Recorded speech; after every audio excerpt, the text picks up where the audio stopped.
नमस्कार नमस्कार. आलात तुम्ही सर्व. आज तुम्हाला उत्सुकता असेल माझ्या संभाषणाची. मला देखील ते आहे बरं का. काल तुमच्या सर्वांचे स्किट, ड्रामा व ॲक्टिंग बघितली.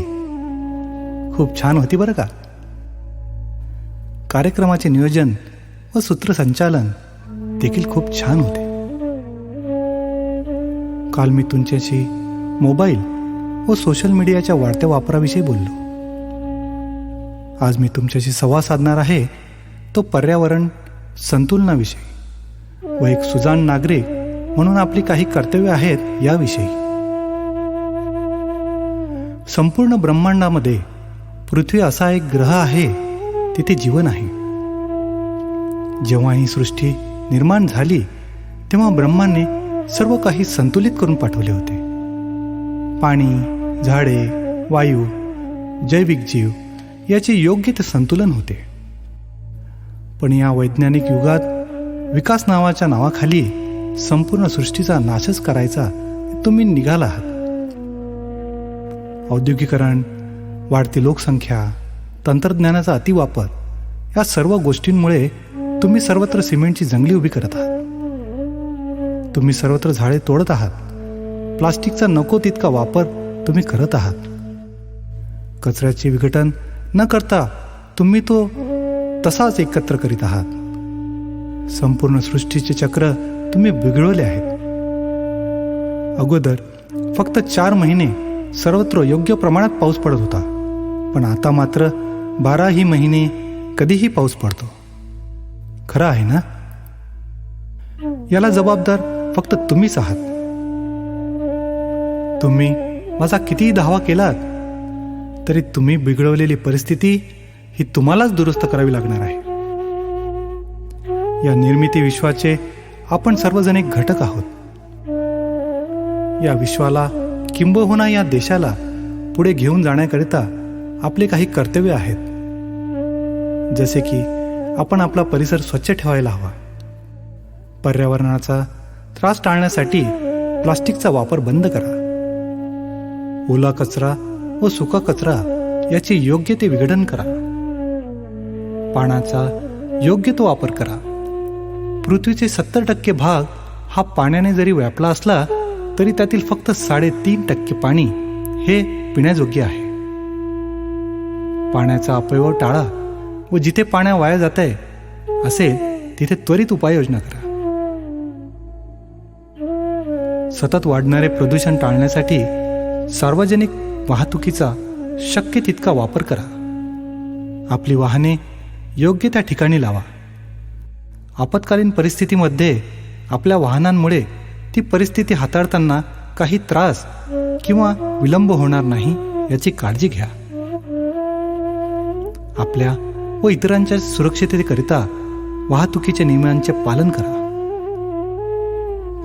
दुष्काळावर मात करण्यासाठी वृक्षांची मोठ्या प्रमाणात लागवड करा.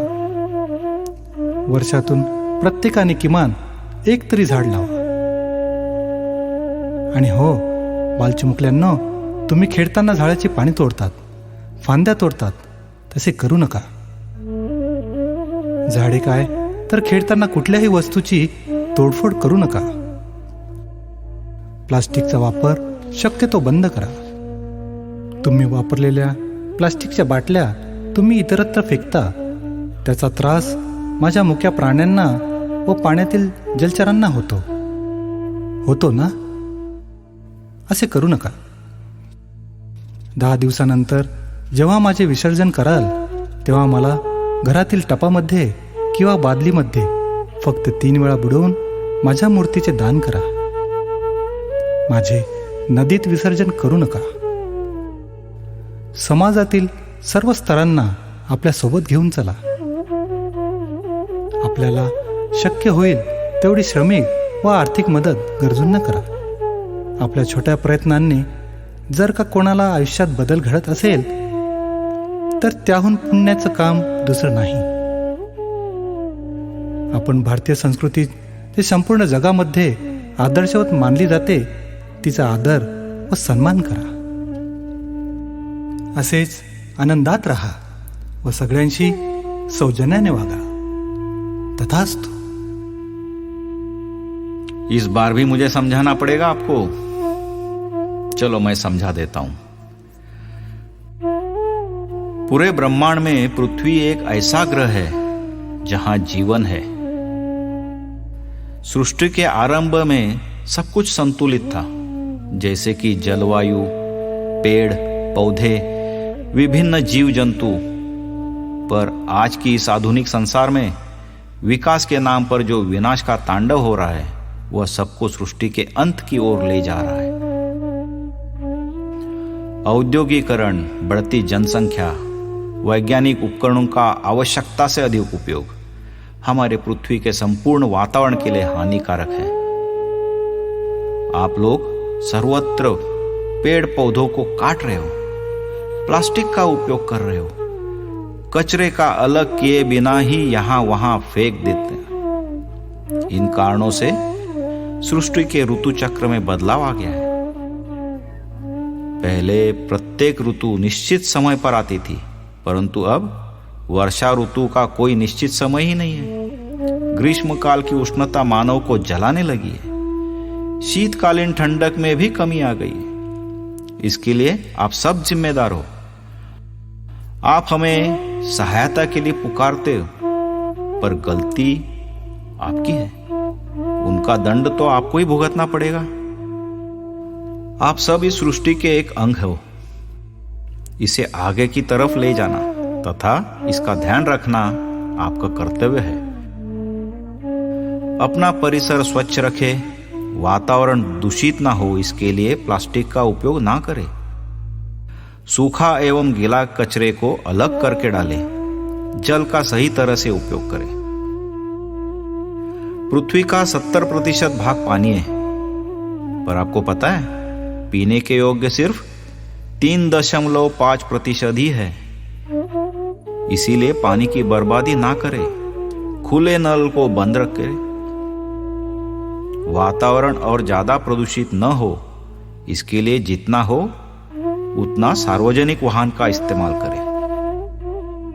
अपने वाहन को सही जगह पर लगाएं ताकि आपातकालीन स्थिति में आपकी वजह से दूसरों को तकलीफ ना हो. इसका ध्यान रखें.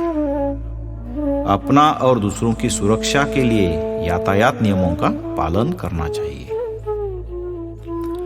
अनावृष्टि यानी सूखे की स्थिति उत्पन्न ना हो इसके लिए वर्ष में कम से कम एक पौधा लगाइए. मेरे बाल गोपालों, आप जब खेलने जाते हो तो पौधे के पत्तों को ना तोड़ना और ना ही किसी वस्तु को नुकसान पहुंचाना. प्लास्टिक के बोतलों का उपयोग करके इधर उधर ना फेंकना. जहां तक हो सके प्लास्टिक की बोतलों का उपयोग ही ना करें. 10 दिन पश्चात जब आप सब मेरा विसर्जन करोगे तो घर में ही करना. मुझे 3 बार नहलाकर दान कर देना. अपने समाज के लोगों को अपने साथ लेकर चलना. अपनी क्षमता अनुसार आर्थिक और पारिश्रमिक सहायता करना. अगर आपके छोटे से प्रयास से किसी को प्रसन्नता होती है, इससे अच्छा कोई कार्य नहीं है. अपनी भारतीय संस्कृति जो पूरे विश्व में आदरणीय है उसका सम्मान करें. आपका लाडला होने के नाते इतना तो मैं भरोसा कर ही सकता हूं आप सब पर. क्यों, है ना? चलो फिर मिलते हैं कल. एक और प्रयास करेंगे डॉट्स को जोड़ने की एक नए विषय के साथ. धन्यवाद.